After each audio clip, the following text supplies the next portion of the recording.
This episode is overflowing with moments that will have you talking back at your screen.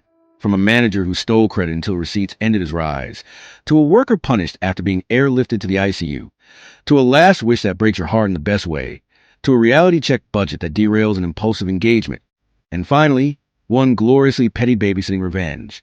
Settle in, grab your drink, and let's spill some Reddit tea. You ever do someone's job so well they start climbing the ladder with your work? Until the day you pull the receipts. It kicked off in 2021. Like a lot of us, I've been working from home. Productivity up, commute gone, flexible hours. Company policy said, hit the core hours, answer urgent calls, deliver results. Simple. For 16 months, not one missed deadline. Then, during a lunch break, I posted a few free household items on a local Facebook group. 10 minutes. Sandwich in one hand, phone in the other. Well, I didn't know. A manager, let's call him Shambles, was in that group. He screenshotted my post and marched it right to the owner. Not to my boss. Not up the chain. Straight to the top. The owner called me. Honestly, he was fair. Just be smart. It doesn't look great. I told him it was on lunch. He said, okay. Conversation over. But my mind wasn't. Who skipped the chain of tattle? Why, aim a pebble at a mountain. Whispers answered it. Shambles. And suddenly everything clicked. For 18 months, he'd been delegating entire projects to me. Reports, fixes, even a sub-department I had practically run for 2 years, while he soaked up the sunshine and credit. That Facebook stunt was my line in the sand. From then on, any time he came by with a quick favor, I had a new script. Swamped. If I have time, I'll try. Translation, I won't. Deadline began slipping. Issues stacked up. People started complaining that nothing got resolved. Again, those are all his. Without me quietly doing his job, the golden varnish started to peel. So I set a meeting with my boss. I laid out the projects, the outcomes, the sub-department I'd managed solo. This should have been a promotion long ago. He agreed and took it up the chain. Next meeting, surprise guest. Shambles. He's on the same level as my boss's boss, and somehow he's sitting across from me. I present calm, clear, receipts in order. He waits, smiles, and with a little shrug says, I don't know enough to manage. I don't have the people skills. Then he adds, verbatim, people here don't respect you. They respect me. It was a clean, cold hit, and the higher-ups nodded along. I walked out of that room knowing two things. One, the game was rigged. Two, if they wouldn't give the promotion, I'd give them an audit. I'm an accredited internal auditor for our quality systems. I volunteered to help with a couple of last audits before leaving, and I took a microscope to every corner of his kingdom. Misprocedures, bypass controls, problems swept under rugs. Co-workers who'd had enough started bringing me receipts of their own. And then the bombshell, forged signatures and procedural bypass to massage KPIs. I didn't just write a report, I built a dossier. Dates, emails, sign-offs, evidence attached. It lit up at the highest level. The darling of the division was marched through fire. He kept his job. The connections were strong, but the rocket ship promotion? Gone. Permanently. He was told, in careful corporate phrasing, that he should be grateful to remain where he is. Me? I left for my dream industry. Smaller paycheck, bigger mornings. Before I walked, I taught that sub-department how to job hunt and interview. Several landed better roles. They still send thank yous. No cinematic firing. Just a quiet, satisfying ending. The credit thief stopped climbing. The workhorse walked into a better life. Too harsh, or just balancing the books. Tell me what you'd have done, and stick around. Because the next story, someone nearly dies and their boss punishes them for it. A breath, a sip of water. And we pivot from corporate audit smoke to a workplace where empathy never clocked in. Imagine getting airlifted to the ICU, and your welcome back gift is 8 demerit points. My restaurant runs on points. 1 point for being late. 3 if you call off with notice. 5 for canceling inside 4 hours. It's strict, but it's clear. Since 2018, I've called off once. I cover shifts.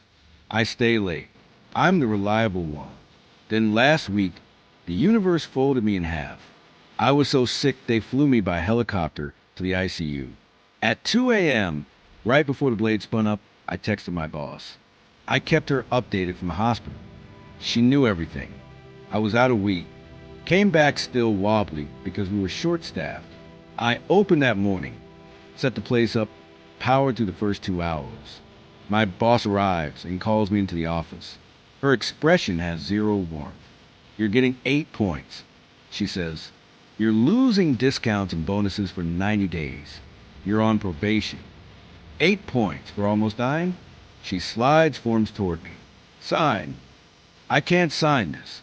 I say, "I was literally in the ICU." "If you don't," she says evenly, "you're terminated." I sat there for breath, felt the room small around me. Then I stood. "Don't bother," I said, and walked out. The calls started before I hit the parking lot. Then the texts. Then coworkers. "We need you. Can you come back?" Overnight, I transformed from replaceable problem to how are we going to cover tonight's rush? Here's the truth. I was punished for surviving, and the only leverage I had was my absence. The reliable one finally stopped being reliable for people who didn't value her. Sometimes the only way to be heard is to leave. Would you have stayed and fought, or walked like I did? Drop your take. Deep breath. Because the next story is tender, complicated, and real. A last wish, chosen freely, honored with care. We slow the pace. The lights dim a little. Different kind of story, one that sits with you. When your best friend is dying and asks for one last, intimate wish, what do? We've been friends for 6 years. She was gentle and sharp and funny in all the quiet ways. Then the cancer came back, aggressive. She refused chemo. "I want to enjoy the time I have," she said. She was a homebody with a small circle. One night, after a few drinks and a lot of truth, she told me she was still a virgin. She didn't want to leave the world that way. Not because of some checklist, but because she wanted choice in at least one thing cancer hadn't stolen. She didn't want a stranger. She wanted trust. She asked me. She asked softly, fully prepared for me to say no. "If you don't want to, we'll never speak of it again," she promised. I thought about all the nights in hospital parking lots, about quiet laughter in ugly chairs, about how much friendship can hold without breaking. And I said yes. We decided to make it special. A nice hotel room, soft robes, fake candles glowing, because real ones were a no-go. Her favorite playlist humming beneath the air conditioner. When it happened, it wasn't cinematic. It wasn't about performance or fireworks. It was about presence, about tenderness, about someone you love, not in the romantic sense, but in the deep human sense, being completely safe with you. She smiled more than I'd seen in months. Afterward, guilt slipped in like a draft. Did I cross a line because I could? Did I say yes to something I should have declined? I kept checking the night from every angle. Like a picture I couldn't stop tilting. But then she squeezed my hand and said, "Thank you. I wanted this. I chose this." It wasn't sex as conquest. It was a small square of agency in a field that had been plowed by doctors and fate. Today is 1 year since she passed. I still talk to her in the car sometimes.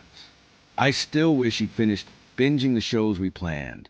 I still open the folder of short stories she let me keep and read a paragraph when the missing gets loud. And I remind myself, she asked, I listened, we made a memory together. It was tender and chosen in ours. If you were me, what would you have done? There aren't easy answers here, just honest ones. Exhale. Wipe your eyes if you need to. The next turn is sharper. Love meets math, and math wins. The tempo picks up. We trade grief for grit. A pen, a pad, and a truth that doesn't care how in love you are. My 19-year-old niece wanted to marry a guy she'd known 4 months. So I did the unromantic thing. I did the math. She came to me thinking I'd be the cool relative. My brother had told her that if she married, the gravy train stopped.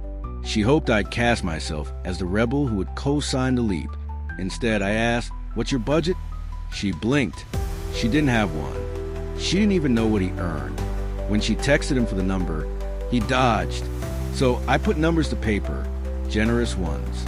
Let's say he makes $16 an hour, 12-hour days, 6 days a week, plus 10 grand a year in tips. Let's say she matches it. Then I did the unglamorous part. Rent, utilities, groceries, car insurance, gas, phone, internet, healthcare, co-pays, emergency fund. A savings line that didn't laugh at them. Even with optimistic figures, the budget wheezed. Extras vanished. Comfort shrank. Reality snapped tight. I wasn't trying to scare her.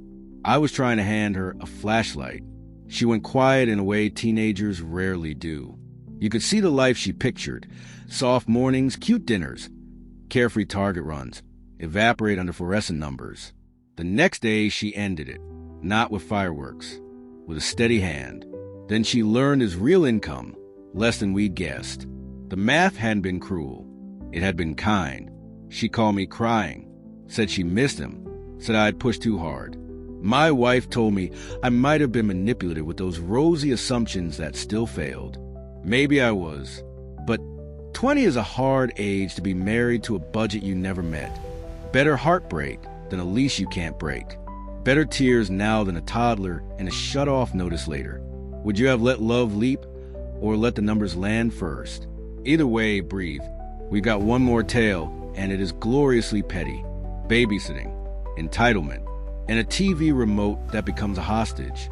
One last sip, one sly smile. Time for a small, sharp victory. Some kids are wild. Some kids are spoiled. And then there's the 8-year-old who threatened to bite me because bedtime was illegal. Please wait. If you've gotten this far, kindly hit the subscribe button and turn on post notifications. Also, I drop new stories every week, and you won't want to miss it. Now, back to your story.